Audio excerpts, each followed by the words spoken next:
स्वागत है आपका मेरे चैनल मूवी एक्सप्लेन स्टूडियो में। तो मूवी के स्टार्टिंग में हम वासु नाम के एक बच्चे को देखते हैं। वासु के पापा अपनी पत्नी को रोड के बीच में बड़ी बेरहमी से मार रहे होते हैं। तब ये सब देखकर वासु अपने पापा पर बहुत गुस्सा हो जाता है, क्योंकि वो अपनी मम्मी को मार खाते हुए नहीं देख सकता था। इसलिए वासु अपने पापा को मारने लगता है और वो गुस्से में पत्थर से अपने पापा का सर फोड़ देता है। अब सर पर चोट लगने की वजह से वासु के पापा की वहीं मौत हो जाती है। तभी वहाँ पुलिस ऑफिसर आ जाते हैं जो वासु को अरेस्ट करके ले जाते हैं। फिर जब जेल में इंस्पेक्टर रघु को ये बात पता चलती है कि वासु ने अपने पापा को जान से मार दिया है, तब रघु वासु पर काफी गुस्सा करते हुए पूछता है कि आखिर तुमने अपने पापा को जान से क्यों मारा। इस पे वासु कहता है कि मेरे पापा एक बहुत ही बुरे आदमी थे, वो हमेशा मेरी माँ को मारा करते थे, इसी वजह से मैंने उन्हें जान से मार डाला। जिसके बाद रघु समझ जाता है कि वासु के अंदर बहुत गुस्सा भरा पड़ा है। तब रघु वासु के गुस्से का इस्तेमाल अपने फायदे के लिए करने लगता है। रघु वासु की जेल में दूसरे बच्चों के साथ लड़ाई कराता है और काफी सारे लोग उन दोनों की लड़ाई पर पैसे लगाते हैं। तब यहाँ रघु अपना पैसा वासु के ऊपर लगाता है। फिर लड़ाई शुरू होने पर वासु दूसरे बच्चे को काफी मारता है और अपनी पहली लड़ाई जीत लेता है। और वासु के जीतने के बाद रघु को काफी सारे पैसे भी मिलते हैं। इसके बाद वासु रघु का खास आदमी बन जाता है और रघु जेल में वासु का काफी अच्छे से ख्याल रखता है, जिसके बदले में वासु रघु को फाइट्स जीत कर देता था। अब वासु को जेल में रहते हुए काफी समय बीत जाता है और वो काफी बड़ा हो गया था। तब एक दिन रघु वासु के पास आकर उससे कहता है कि कल तुम जेल से आजाद हो जाओगे और आज रात तुम्हें अपनी आखिरी लड़ाई लड़नी है। फिर रात के समय वासु अपनी आखिरी लड़ाई खेलता है। तो शुरुआत में वासु का ओपोनेंट वासु को बहुत मारता है, लेकिन आखिर में वासु अपने ओपोनेंट को मारकर हरा देता है। और ये फाइट जीतने के बाद रघु को काफी सारे पैसे मिलते हैं। जिसके बाद अगली सुबह वासु जेल छोड़कर जा रहा होता है। तभी रघु वासु को रोककर कुछ पैसे देता है। साथ ही रघु वासु से कहता है कि तुम्हें कभी जिंदगी में मेरी जरूरत पड़े तो मुझे बुला लेना, मैं दौड़ा चलाऊंगा। अब वासु जेल से निकलकर अपने घर जाने लगता है। तो वासु को अपनी माँ की काफी टेंशन हो रही थी, क्योंकि इतने सालों तक वासु अपनी माँ से दूर रहा था। उसे पता नहीं था कि उसकी माँ का कैसा रिएक्शन होगा। फिर जब वासु अपने घर पर आता है तो वहाँ वासु अपने दो दोस्तों से मिलता है, जिनका नाम था शिव और राजू। तब वासु की माँ उसे देखकर काफी ज्यादा खुश हो जाती है और वासु अपनी माँ से कहता है कि आज से आपको काम करने की जरूरत नहीं है, मैं आज से अपना घर संभाल लूंगा। जिसके बाद अगले दिन वासु मार्केट में काम ढूंढने जाता है, लेकिन वासु को कोई भी काम नहीं देता, क्योंकि वो जेल काट कर आया था। तब वासु थक हार कर मोहन नाम के एक आदमी की दुकान पर काम मांगने जाता है और वहाँ मोहन वासु पर दया खाकर उसे काम पर रख लेता है। पर मोहन वासु को काफी कम पैसे देता है। फिर जब मोहन और वासु दुकान पर काम कर रहे होते हैं, तभी वहाँ रेड्डी के आदमी आ जाते हैं और रेड्डी गाँव का बहुत बड़ा गुंडा था। रेड्डी के आदमी मोहन से हफ्ता मांगते हैं, लेकिन मोहन उन्हें हफ्ता देने से ही मना कर देता है। साथ ही वो रेड्डी के आदमियों को धक्के मारकर भगा देता है। फिर रात के समय वासु अपने दोस्तों के साथ पब में जाने की सोचता है, लेकिन पब में जाने के लिए काफी सारे पैसे चाहिए थे, इसलिए वासु उस पब में नहीं जा पाता। जिसके बाद शिव और राजू वासु को रेड लाइट एरिया में लेकर जाते हैं। तो वहाँ शिव वासु से कहता है कि तुम यहाँ पैसे देकर लड़कियों को अपने साथ ले जा सकते हो। पर वासु को ये सारी चीजें बिल्कुल भी पसंद नहीं थी। अब हम पद्मा नाम की एक लड़की को देखते हैं। पद्मा अपनी छोटी बहन सुजाता के साथ रेड लाइट एरिया में खड़ी रहती है। तभी शिव पद्मा को पैसे देकर अपने साथ चलने को कहता है। पद्मा शिव की बात मान लेती है, लेकिन पद्मा शिव से कहती है कि मेरी छोटी बहन ये सारी चीजें नहीं करती, इसलिए बस मैं तुम्हारे साथ कमरे में जाऊंगी। फिर शिव और पद्मा कमरे में चले जाते हैं और सुजाता अपनी बहन का बाहर इंतजार कर रही होती है। इतने में वासु सुजाता के पास आता है और उसे सुजाता पहली नजर में पसंद आ जाती है। वासु सुजाता से पूछता है कि आखिर तुम्हारी बहन ये धंधा क्यों करती है। इस पे सुजाता कहती है कि मेरी बहन ये सब मजबूरी में कर रही है और वो मुझसे बहुत प्यार करती है। जिसके बाद वासु और सुजाता आपस में बात कर ही रहे होते हैं, तभी शिव भागते हुए इनके पास आता है। वहाँ शिव सुजाता से कहता है कि तुम्हारी बहन को मिर्गी के दौरे आ रहे हैं। तब सुजाता भागते हुए अपनी बहन के पास आती है और किसी तरह से वो उसकी मिर्गी का दौरा ठीक करती है। यहाँ पता चलता है कि पद्मा को काफी समय पहले से मिर्गी की बीमारी है। फिर हमें रेड्डी के बारे में बताया जाता है। रेड्डी पहले एक छोटा मोटा गुंडा था, लेकिन काफी समय पहले गांव में कोयले की खदान की वजह से पॉल्यूशन काफी बढ़ गया था और पॉल्यूशन रोकने के लिए उस कोयले की खदान पर पानी फेंकने का कॉन्ट्रैक्ट रेड्डी को मिला था। तब रेड्डी ने उस काम में काफी घोटाला करके काफी सारा पैसा कमाया। साथ ही वो लोगों को धमकाकर मारने लगा। ऐसे करके रेड्डी बहुत बड़ा गुंडा बन गया। खैर अगले दिन रेड्डी के आदमी मोहन को मारने जाते हैं, तो वहाँ मोहन रेड्डी के आदमियों को देखकर काफी घबरा जाता है और वो उन गुंडों से बचने के लिए वासु की मदद मांगता है। तब वासु मोहन से कहता है कि मैं तुम्हारी जान बचा तो लूंगा, पर आज से तुम्हारी दुकान पर आधा हक मेरा होगा। अब मोहन अपनी जान बचाने के लिए वासु की ये बात मान लेता है। फिर वासु सभी गुंडों से लड़ने लगता है और एक एक करके सभी गुंडों को बहुत मारता है, जिससे सारे गुंडे वहाँ से डरकर भाग जाते हैं। इसके बाद वो गुंडे सारी बात जाकर रेड्डी को बताते हैं। तब रेड्डी उन्हें कहता है कि तुम लोग एक लड़के से मार खाकर आ गए हो, मैं उस लड़के को छोड़ूंगा नहीं। फिर रेड्डी वासु के एरिया के इंस्पेक्टर को पैसे देकर वासु को जेल में डलवा देता है और जेल में सारे पुलिस वाले वासु को खूब मारते हैं। तब रेड्डी अपने आदमियों से कहता है कि तुम लोग वासु को बांधकर नदी में फेंक दो। तब सारे गुंडे रेड्डी के कहने पर ऐसा ही करते हैं और उसे नदी के पास लेकर जाते हैं। यहाँ वासु वासु की हालत काफी ज्यादा खराब थी। फिर जब वो गुंडे वासु को नदी में फेंकने वाले होते हैं, तभी वहाँ नानू भाई नाम का एक आदमी आता है जो उस एरिया का लोकल पॉलिटिशियन था। नानू भाई उन गुंडों से कहता है, अगर तुमने वासु को हाथ भी लगाया तो मैं तुम सभी के परिवार को जिंदा जला दूंगा। तब सभी गुंडे नानू की धमकी से डर जाते हैं और वो वासु को नदी के पास छोड़कर चले जाते हैं। इसके बाद नानू वासु को अपने साथ लेकर जाता है और वासु से कहता है कि आज से तुम मेरे लिए काम करोगे और तुम्हें कोई हाथ तक नहीं लगा पाएगा। फिर अब अगले दिन नानू वासु को मार्केट का प्रेसिडेंट बना देता है, क्योंकि वासु काफी ज्यादा निडर था और सभी लोग वासु के प्रेसिडेंट बनने पर काफी ज्यादा खुश होते हैं। साथ ही सुजाता भी वासु के लिए काफी ज्यादा खुश थी। तब वहाँ वासु सुजाता से कहता है कि तुम मुझे पहली नजर में पसंद आ गई थी और मैं तुमसे बहुत प्यार करता हूँ। इस पे सुजाता भी कहती है कि मैं भी तुमसे प्यार करती हूँ। इतना कहकर वो वहाँ से शर्माकर चली जाती है। फिर रात के समय नानू वासु को पब में बुलाता है और पब में वासु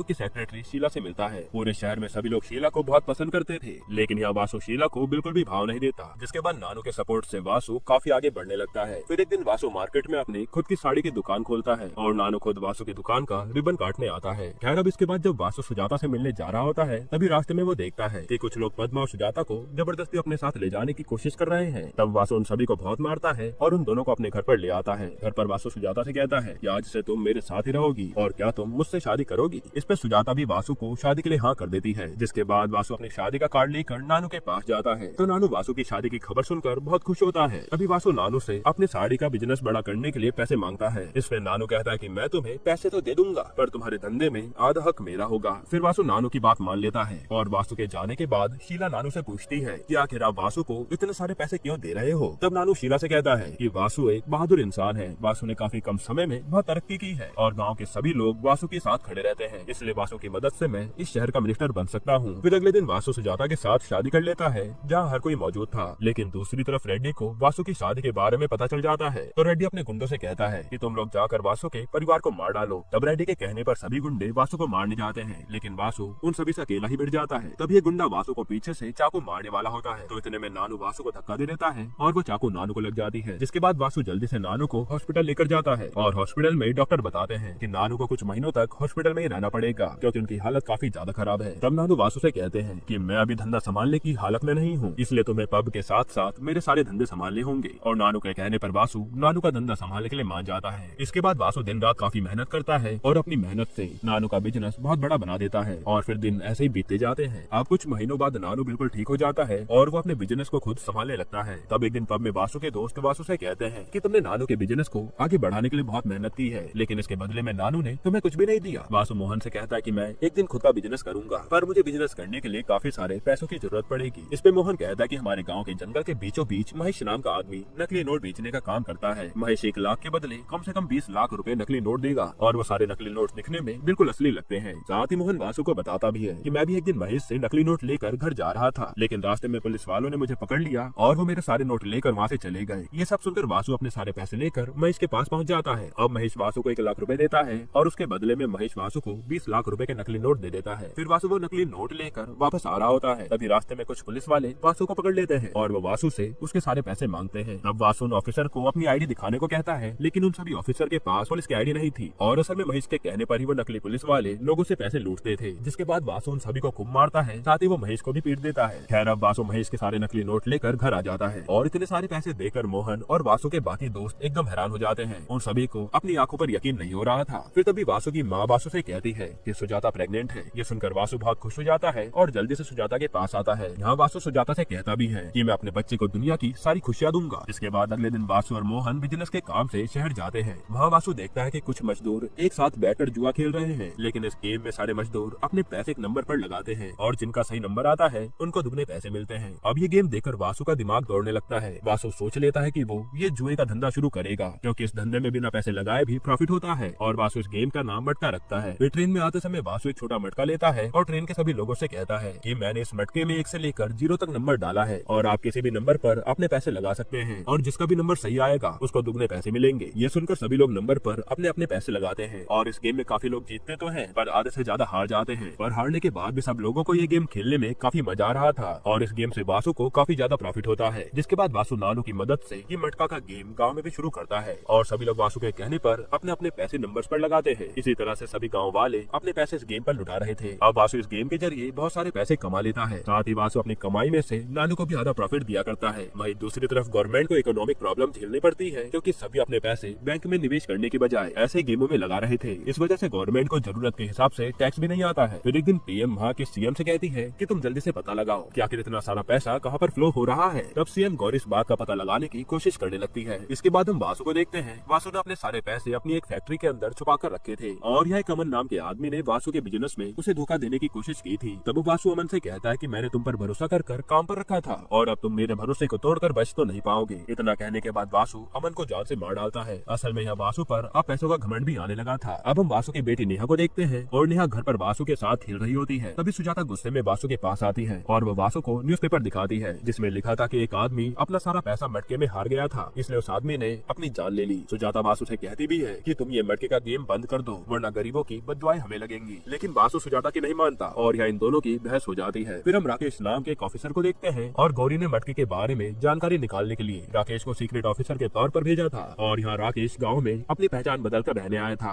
जिसके बाद यहाँ शीला वासु से मिलने उसके घर पर आती है और शीला को वासु काफी ज्यादा पसंद था। शीला को ये बात भी पता लगी थी कि वासु और सुजाता के बीच में कुछ दिनों से झगड़ा चल रहा है। इस बात का फायदा उठाकर शीला वासु को अपने प्यार में फंसाने की कोशिश करती है, लेकिन वासु शीला से ये कहकर मना कर देता है कि मैं अपनी पत्नी को धोखा नहीं दे सकता और तुम्हें तो असली प्यार के बारे में कुछ पता भी नहीं होगा, तुम एक बाजारू जो हो। ये सुनकर शीला को बहुत गुस्सा आता है और वो वहाँ से चली जाती है। फिर हम रेड्डी को देखते हैं। रेड्डी वासु और नानू पर हमला करने का प्लान बना रहा था। फिर रात के समय वासु नानू से मिलने पब में आता है और नानू से कहता है कि मैं ये मटके का गेम पूरे देश में करना चाहता हूँ और इसके लिए मुझे तुम्हारी मदद की जरूरत पड़ेगी। तब वासु और नानू इस चीज पर आपस में बात कर रहे होते हैं, लेकिन तभी रेड्डी के आदमी इन पर हमला कर देते हैं। वहीं रेड्डी के गुंडे वासु के घर पर भी हमला कर देते हैं जो कि वासु को पता नहीं था। हालांकि यहाँ वासु उन सभी गुंडों से लड़ने लगता है। दूसरी तरफ वासु के घर पर गुंडे वासु की माँ और सुजाता को जान से मार डालते हैं। वहीं यहाँ वासु सभी गुंडों को गोली मार कर खत्म कर देता है। लेकिन जब वासु को ये बात पता चलती है कि रेड्डी के गुंडों ने उसकी माँ और सुजाता को मार दिया है, तब वो जल्दी से घर जाता है और घर का ये हाल देखकर वो अंदर से टूट जाता है। अब सुजाता और अपनी माँ के जाने के बाद वासु बिल्कुल ही अकेला पड़ गया था। उसे उन दोनों की काफी याद सताने लगती है और फिर ऐसे दिन बीतते जाते हैं, यहाँ तक कि वासु ने अपना सारा काम धंधा भी छोड़ दिया था। फिर एक दिन जब वासु अपनी बेटी के साथ घर पर होता है, तब वहाँ पर नानू वासु के पास आता है। नानू वासु से कहता है कि मुझे तुम्हारे परिवार के लिए दुख तो है, लेकिन अब तुम्हें आगे के बारे में सोचना चाहिए। तुमने इतनी मेहनत से ये बिजनेस चालू किया है, इसलिए तुम्हें वापस आकर बिजनेस संभालना चाहिए। अपनी बेटी के बारे में तो सोचो। तब वासु अपनी बेटी का सोचकर अपने बिजनेस संभालने वापस आ जाता है, लेकिन वासु को अभी भी अपने परिवार के कातिल से बदला लेना था। जिसके बाद शीला वासु को अपने घर पर बुलाती है। फिर वो वासु से कहती है कि मैं सुजाता के लिए बहुत दुखी हूँ, लेकिन अब तुम्हें एक साथी की जरूरत है। ये कहकर शीला वासु को सेड्यूस करने लगती है, लेकिन इतने में शीला को रेड्डी का कॉल आ जाता है और वो कॉल वासु उठाता है। तब कॉल पर रेड्डी कहता है कि शीला तुम्हारा शुक्रिया, अगर तुम नहीं होती तो मैं वासु के परिवार को मार नहीं पाता। असल में शीला ने रेड्डी को वासु के परिवार के बारे में बताया था। अब ये सब जानकर वासु शीला पर बहुत गुस्सा हो जाता है और उसे जान से मार डालता है। इसके बाद हम राकेश को देखते हैं। राकेश गौरी को जाकर वासु के बारे में सारी डिटेल्स देता है और गौरी को पता चलता है कि वासु ही मटका किंग है। तब गौरी के कहने पर राकेश वासु की फैक्ट्री में रेड करता है, तो वहाँ राकेश को फैक्ट्री में काफी सारे पैसे मिलते हैं। फिर राकेश और गौरी फैक्ट्री के वॉचमैन से वासु के बारे में सारी सच्चाई पूछते हैं। इस पर वॉचमैन उन्हें बताता है कि वासु मटका गेम को चला रहा है। वासु के कहने पर सभी लोग नंबर्स पर पैसा लगाते हैं और इस चीज में नानू भी वासु की मदद करता है। जिसके बाद गौरी नानू को अपने कैबिन में बुलाती है और माँ गौरी नानू से कहती है कि मैं जानती हूँ कि तुम और वासु मिलकर मटका गेम चला रहे हो और मैं तुम्हें चाहूँ तो अरेस्ट भी करवा सकती हूँ। इस पे नानू कहता है कि देखो मैडम, मैं सिर्फ वासु का पार्टनर हूँ, मेरा वासु से कोई लेना देना नहीं है और अगर आप मुझे छोड़ दोगी तो मैं अपना पब आपके नाम कर दूंगा। अब ये सुनकर गौरी के मन में लालच जाग जाता है और गौरी नानू की बात मान लेती है। वो नानू से कहती भी है कि मुझे किसी भी हालत में वासु चाहिए। इस पे नानू कहता है कि वासु को पकड़ना इतना आसान नहीं है और मैं वासु को पकड़कर आपके पास ले आऊंगा। फिर पुलिस हर जगह वासु को ढूंढने लगती है, लेकिन वासु किसी के हाथ नहीं आता और असल में वासु अपने दोस्त के घर पर अपनी बेटी के साथ छुपा था। तभी वासु की बेटी वासु से कहती है कि पापा मम्मी ने आपको बुरे काम करने से मना किया था, लेकिन आपने फिर भी उनकी बात नहीं मानी, इसलिए मम्मी हमें छोड़कर चली गई। ये सुनकर वासु मन ही मन रोने लगता है। वासु अपनी बेटी से कहता है कि कोई भी इंसान बुरा नहीं होता और वक्त इंसान को बुरा बना देता है। बचपन में वासु को बाप का प्यार नहीं मिला। वासु ने अपनी जिंदगी जेल में गुजार दी थी और जेल से बाहर आने के बाद भी कोई वासु की मदद नहीं करता था, इसलिए ना चाहते हुए भी उसे गलत काम का सहारा लेना पड़ा। आगे वासु कहता है कि दुनिया बस दो ही लोगों से डरती है, जिसके पास या तो पैसा हो या फिर पावर। अब दूसरी तरफ नानू वासु को मारने का प्लान बनाता है, क्योंकि नानू को डर था कि अगर वासु पुलिस के हाथ लग गया तो वासु पुलिस को नानू के सारे काले धंधों के बारे में बता देगा। फिर नानू वासु को मारने के लिए रेड्डी का सहारा लेता है। वो रेड्डी से कहता है कि वासु हम दोनों का दुश्मन है, इसलिए हम दोनों एक होकर उसे मार सकते हैं, जिसमें रेड्डी भी मान जाता है। इसके बाद रेड्डी के गुंडे वासु की बेटी और पद्मा को किडनैप कर लेते हैं, लेकिन वासु उन दोनों को जाकर बचा लेता है। दूसरी तरफ नानू को लगता है कि गुंडों ने वासु को मार दिया होगा, इसलिए नानू रेड्डी को कॉल करके कहता है कि वासु तो अब तक मर गया होगा। लेकिन तभी वहाँ वासु आ जाता है और वासु को शक था कि जरूर नानू और रेड्डी अब मिल चुके हैं। तब वासु नानू से कहता है कि तुम मुझे कभी मार नहीं पाओगे। इतना कहकर वो गुस्से में नानू को जान से मार देता है। फिर नानू के मरने के बाद वासु सीधा रेड्डी के पास जाता है, जहाँ पहले से रेड्डी के आदमी वासु वासु को मारने के लिए तैयार थे। साथ ही रेड्डी ने राकेश को भी बंदी बना रखा था, लेकिन वासु एक एक करके रेड्डी के सभी गुंडों को मारने लगता है। तभी रेड्डी के गुंडे वासु पर गन तान लेते हैं और वो वासु को जान से मारने वाले थे, लेकिन इतने में वहाँ इंस्पेक्टर रघु वासु की मदद करने के लिए आ जाते हैं और वो सभी गुंडों को मार डालते हैं। जिसके बाद वासु गुस्से में रेड्डी को तड़पा तड़पा कर जान से मारता है और अपनी बीवी और माँ का बदला ले लेता है। फिर जब वासु वहाँ से जाने लगता है तो राकेश उससे कहता है कि तुम खुद को पुलिस के हवाले कर दो। इस पे वासु कहता है कि जब तक मैं अपना सपना पूरा नहीं कर लेता तब तक मुझे कोई पकड़ नहीं पाएगा, और वासु का सपना था एक बहुत बड़ा बिजनेसमैन बनने का। फिर वासु राकेश से कहता है कि मैं कोई गलत काम नहीं कर रहा हूँ, देश के पॉलिटिशियन बेचारी जनता को लूटते हैं पर तुम पॉलिटिशियन को नहीं पकड़ोगे, इसलिए मैं भी अपना काम नहीं रोकूंगा। इतना कहकर वासु वहाँ से चला जाता है। जिसके बाद अगले दिन वासु अपनी बेटी और पद्मा के साथ दुबई जा रहा होता है और दुबई जाने से पहले वो मोहन, शिव और राजू से कहता है कि तुम भारत में मटके का बिजनेस संभालो और मैं बाहर विदेश जाकर इस मटके का बिजनेस आगे बढ़ाता हूँ। तब वासु अपने परिवार के साथ इंडिया छोड़कर दुबई चला जाता है। यहीं पर ये मूवी खत्म होती है। दोस्तों आपको ये मूवी कैसी लगी हमें कमेंट में जरूर बताइएगा।